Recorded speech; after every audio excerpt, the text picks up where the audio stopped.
For the past 13 years, my husband Stephen and I have run a successful graphic design business here in Bathurst, Red Moon Creative. And during that time, Bathurst Council has been one of our best clients, and I'm very proud of the work we've done for you promoting the region, sharing its wonders with the wider world. I originally came to Bathurst in the early 80s to study journalism at Mitchell CAE.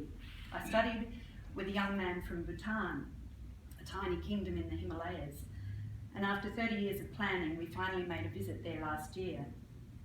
Wedged between the great powers of China and India, this tiny kingdom sits high above its neighbours, but it watches with despair at the social and environmental problems it sees playing out in India, China, Thailand and Nepal, among others. After centuries of being cloistered away, it's opening its doors to the developed world, but it is doing it on its own terms. It is cherry-picking the best technologies from all over the world, particularly from Scandinavia, building a new future for the Bhutanese, but a future that is sustainable, that will protect its natural assets for future generations. Now, this policy makes them unique. They are attracting tourists at top dollar. In fact, tourism has become one of their most profitable industries. And that visit to Bhutan taught me that there is another path.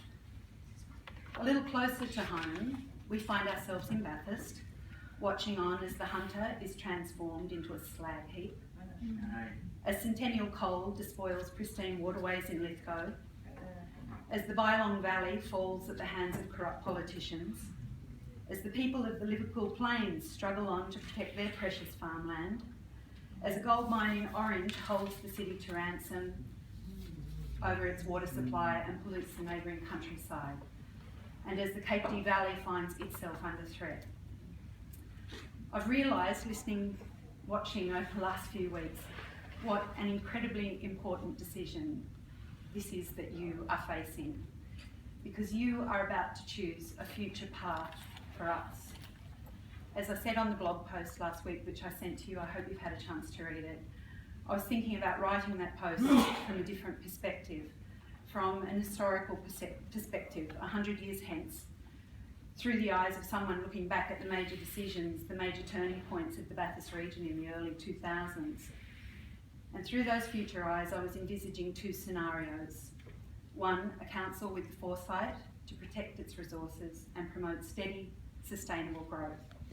And two, a council that made a deal to sell water to a gold mine in another shire.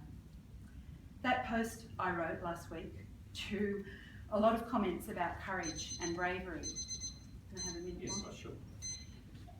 Courage and bravery are old-fashioned concepts, but I'm asking that of you now, councillors. Bathurst is in the top 5 growth areas of New South Wales. According to the Evo City site, Bathurst is booming. The way you have been selling Bathurst as a beautiful place to live is working. Mines come and go, but pristine areas will become rarities. And if you look after it for us, for future generations, you will have that to sell forever. So I am asking you to have courage.